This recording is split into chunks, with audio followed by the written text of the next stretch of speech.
Thank you so much.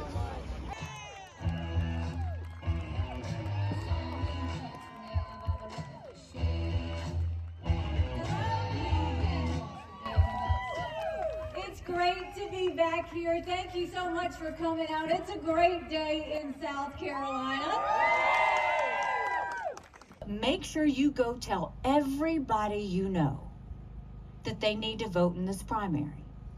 You'd be surprised at how many of your family and friends just vote in general elections.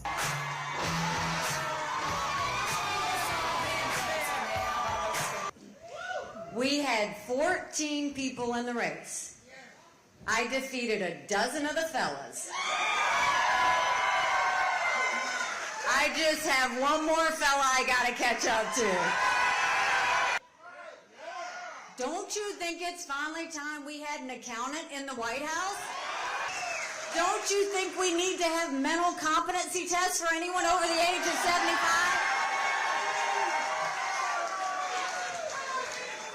And let me say this.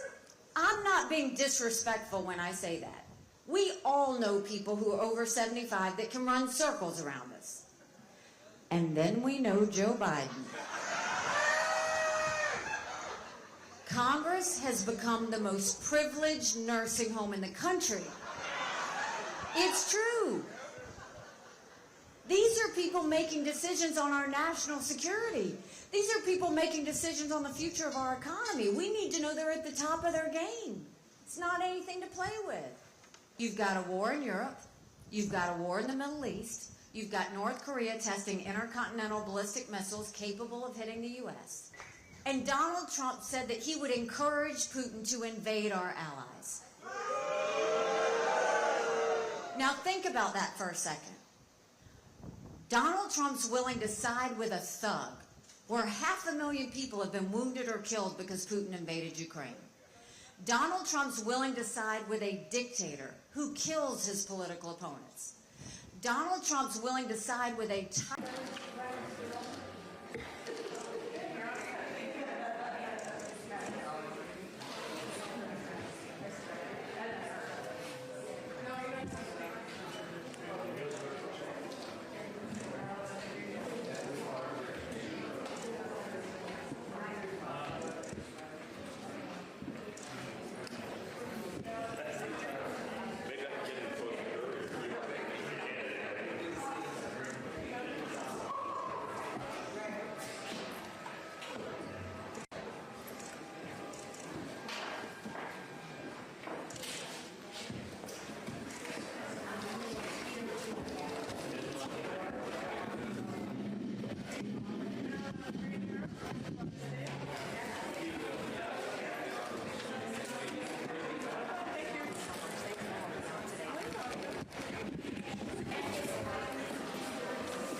It's disgusting, but that's what happens when he goes off the teleprompter.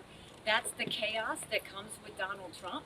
That's the offensiveness that's going to happen every day between now and the general election, which is why I continue to say Donald Trump cannot win a general election. He won't. We can make him the primary nominee if we want to, but we Republicans will lose come November. This is a huge warning sign. We have to stop with the chaos. We have to stop with the drama. We have to stop with the bad sound bites that keep happening over and over again. And listen to the American people.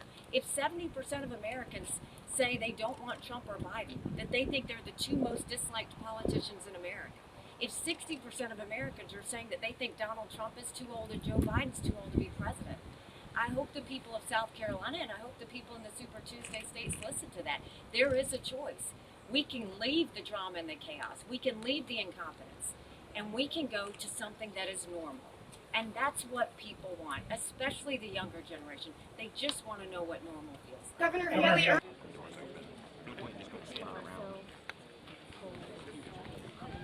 She's coming out.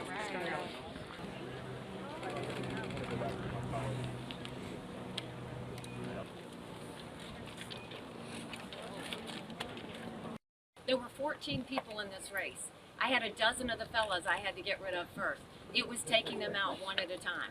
Now he is the one-on-one opponent that I have, and that's why you see us showing the contrast between me and him. If I had done that in the beginning, I would have been a Chris Christie. My goal was to make sure that we took it one person at a time, one competitor at a time. Governor. What I meant was South Carolina. We're going to be voting, we're going to be campaigning all day today, and then we're going to keep going all the way through Super Tuesday. That's as far as I've thought in terms of going forward. We've placed ad buys, we've gone and put out the public schedule of where we're going to be, and so we're going to keep on going. And what is your strategy?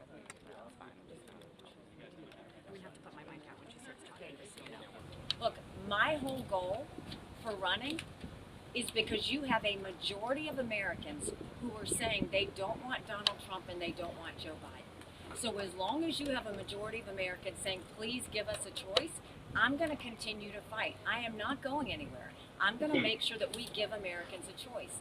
You know, you might go to Russia and they'll anoint kings there. But here in America, we have elections and people's voices are heard. And how blessed are we that we get to do that? And so we want these states to be able to vote. So between now and 10 days from now, another 21 states and territories will be voting. And I think that's a great thing. They want their voices heard, and we're going to make sure they have their Is voices after heard. Super Tuesday going to be another? It's that mindset that keeps Republicans losing. Republicans have lost the last 7 out of 8 popular votes for president. That's nothing to be proud of. We have got to start bringing people into the fold. We've got to start talking to everybody. If we truly believe that our policies lift up everyone, then guess what? You've got to talk to everyone. So when you go to my rallies, when you go to my events, you see everybody there. You see young, old, you see every race, you see every gender, you see Republicans, independents, and conservative Democrats. They all come in. I'm not going to push anybody away. I know Donald Trump said that anybody that supports me is barred permanently from MAGA. That's not how you win votes. That's not how you win Republicans. That's not how you win a general election. And that's why Donald Trump will continue to lose. It's because he pushes people out of our party. And I'm trying to make a Republican Party where we welcome and everybody. Because when we start uniting on those grounds, when we start coming together as Americans and stop allowing the exaggeration and peacocking of sound bites and stop the insults and stop the hating of each other, that's when America will be strong again. Went to court fees just from January. You look at